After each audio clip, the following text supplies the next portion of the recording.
Hey guys, welcome to Desi Abroad, where I make videos about living, working, and traveling in Thailand. In this video, I will be giving you information about the Samui Sandbox, and we will be discussing about facts like who is eligible, how to get to Samui, and a few other things as well.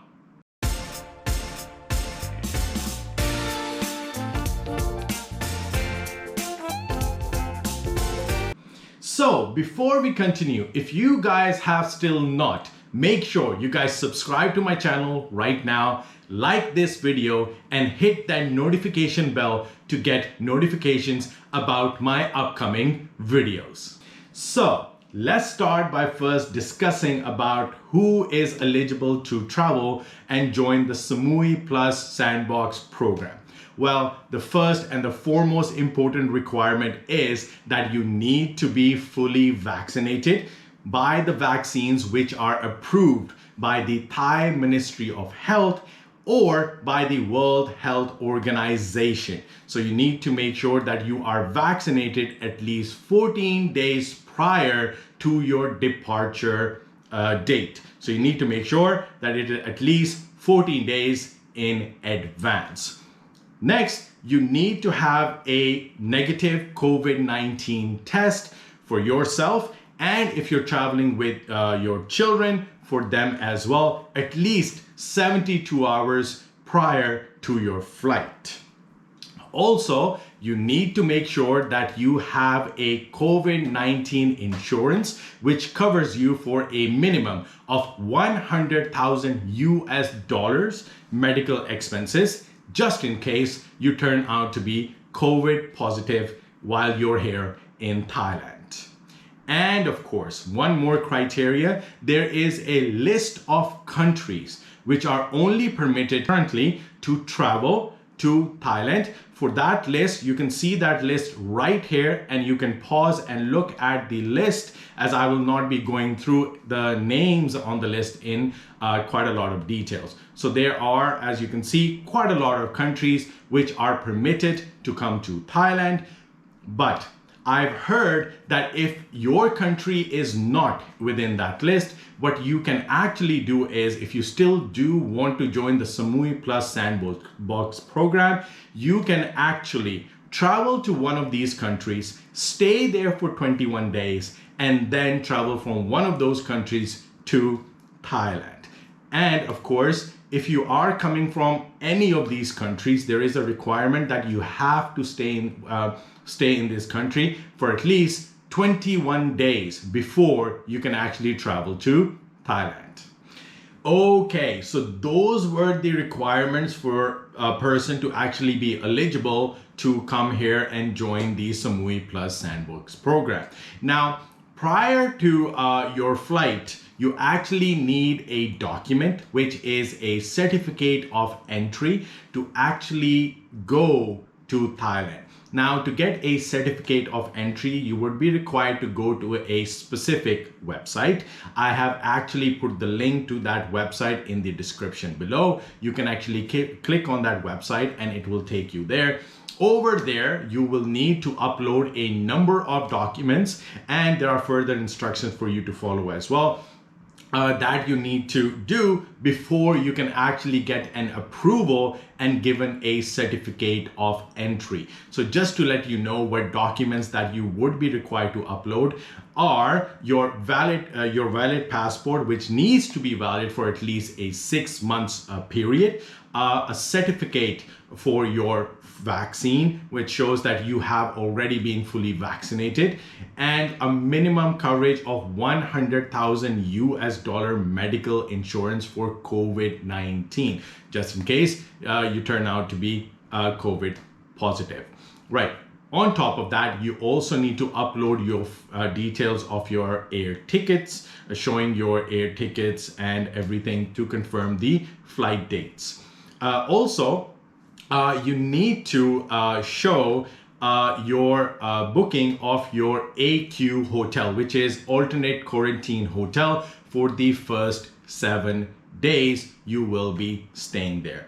Now, after the 7 days, you can actually move to a SHA plus hotel, which is a safety and health administrative hotel, and you can spend the rest of the 7 days there.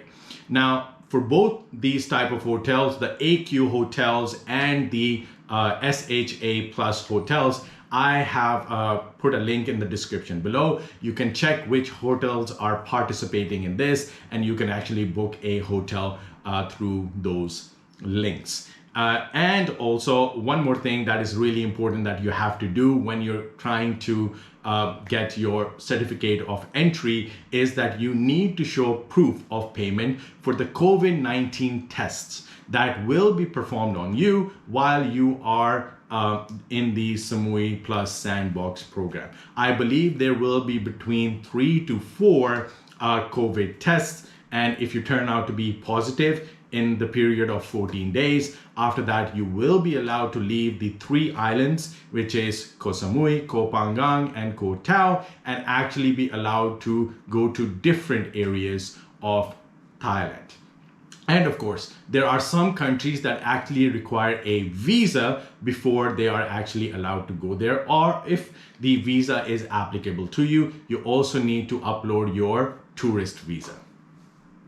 So I previously actually made a very detailed video about how to enter Thailand, in which I discuss about the certificate of entry and what documents and all these things that you actually require. And I talk about those in quite a lot of detail in one of my previous videos. You can actually click on the link that you will see up here right now. You can actually click on it to see and check that video out to understand more about how to get a certificate of entry. So it's pretty much close to the same process. There's a slight bit changes that have happened, but it is pretty much close to the same.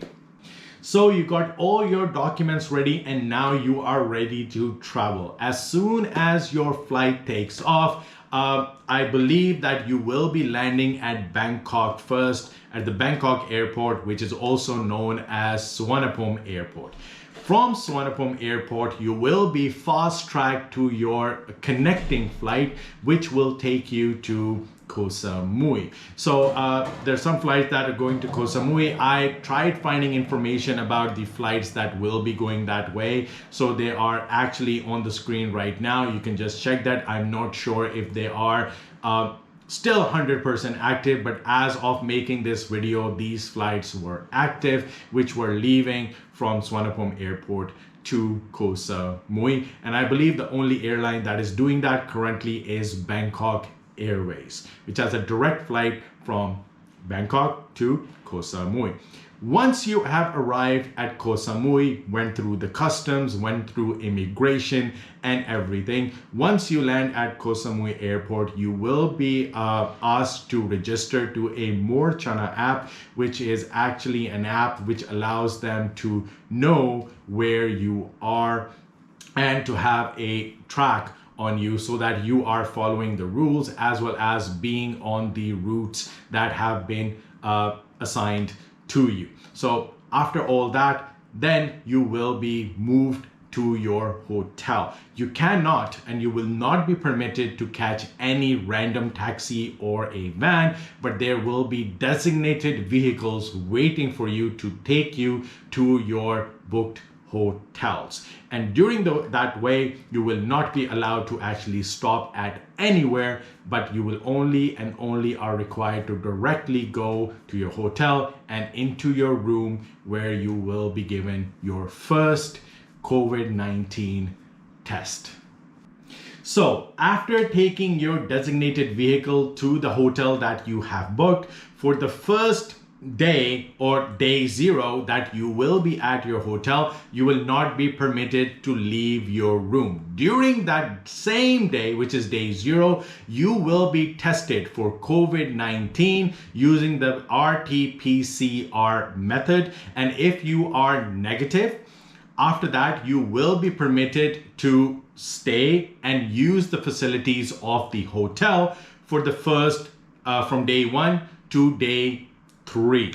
After day 3, you will be permitted to start traveling outside of your hotel to the specified routes and use the travel programs that are designated or designed for you. So after day 7, which could be day 6 or day 7, you will have your second COVID-19 test. And if you are negative for your second COVID-19 test, you will be permitted to freely roam around Koh Samui, as well as transfer to Koh Phangan or Koh Tao if you already have booking over there.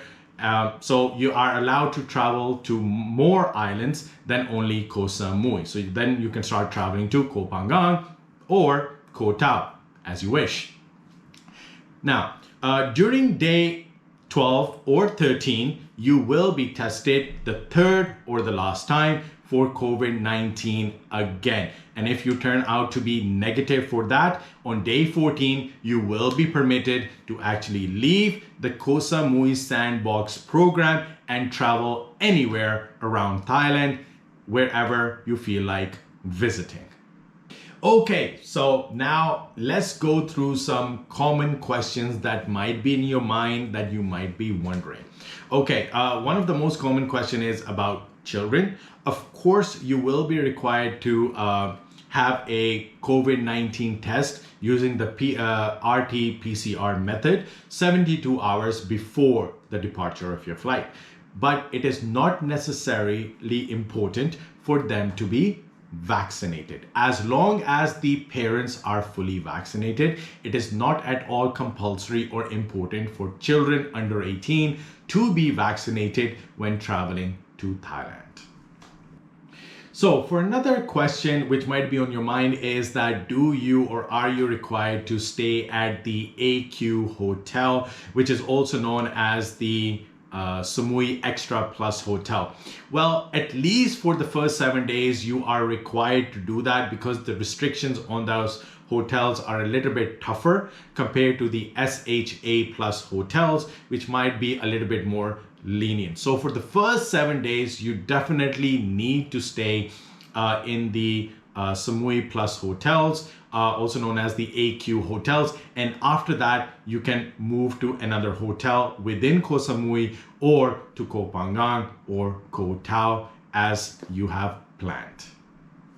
Okay, so one more question is that for the certificate of entry, you have uploaded all the information to get your approval for the certificate of entry from the government of Thailand, but the same documents need to be presented at the airport as well. So make sure that don't only upload those documents for your certificate of entry, but have those documents with you while you are traveling as well.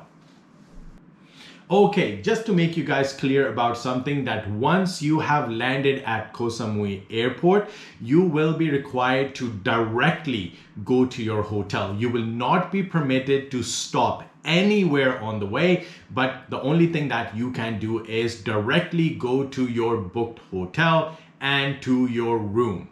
You're not allowed to leave the room before getting a negative COVID-19 test, after which, like I said before, you will be allowed to use the facilities of the pool, of the hotel, and later on move to different parts of Koh Samui. So now for the big question, what happens if you turn out to be COVID positive? Well, if you turn out to be COVID positive during any stages of your test, you will be sent to the hospital where you will be treated for COVID-19, and you will be required for the COVID-19 treatment from your own pocket. Therefore, it is very important requirement to have a health insurance which covers you for the COVID-19 for a minimum of 100,000 US dollars, and you are also not allowed to travel to Thailand without a COVID insurance. So talking about your RT-PCR COVID test that you will be having while you're staying at Koh Samui, you will be required to pay in advance for those tests. So yes, you will be paying in advance. I'm not clearly sure how much that would be, but I heard somewhere that it might be around 8 to 10,000 Thai baht for the 3 or 4 tests that they will be conducting while you are at Koh Samui. So you have to prepay for those tests, and you have to attach the receipt or proof of payment for the COVID-19 test when you are actually applying for a certificate of entry to go to Koh Samui. Okay, now a little bit of my own insight on the Koh Samui Plus Sandbox program. You have to definitely be very careful about the COVID-19 when you're traveling to Koh Samui or any of the islands or anywhere in Thailand.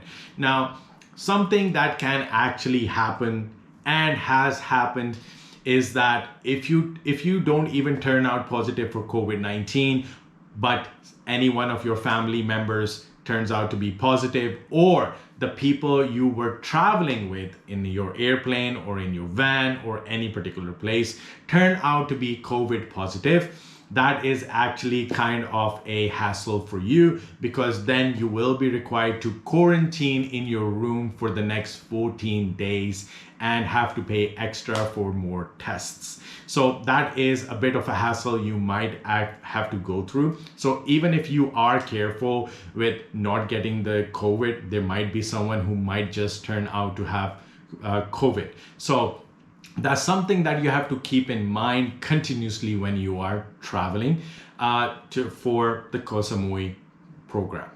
So related to the same thing that I was discussing about being COVID positive, even if while you're traveling on a plane and someone within your area turns out to be COVID positive, you will be required to quarantine for 14 days as well, as you were within the range of that particular person. So you just have to be a bit more careful when you're actually coming here, and things can actually go in a good way or in a negative way as well. Just saying that it's better to be more careful and cautious about your move if you're coming for the Koh Samui project. Okay guys, right, so I have put the links in the description below if you're looking for some links such as how to get a certificate of entry. If you're more interested in knowing in more detail about the certificate of entry, again, I think you might be able to see the link right here. You can click on that to see in more detail about the certificate of entry, and also the link is in the description below. It will take you to a website where you can apply for a certificate of entry to join the Koh Samui Plus program. Also, in the description below, I have also put the links for the Samui Extra Plus, also the AQ hotels, as well as the SHA hotels, which you can use after the initial 7 days of staying at Koh Samui. So all the links are there in the description below. You can definitely check those links out. Okay, so before I end this video, and if you guys found this video informative in any way, please make sure, if you still have not, to subscribe to my channel, and also hit that like button and hit that notification bell to get notifications of my future videos. And I hope that you found it very, very useful, and I will see you guys later for my other videos. Take care. Bye-bye.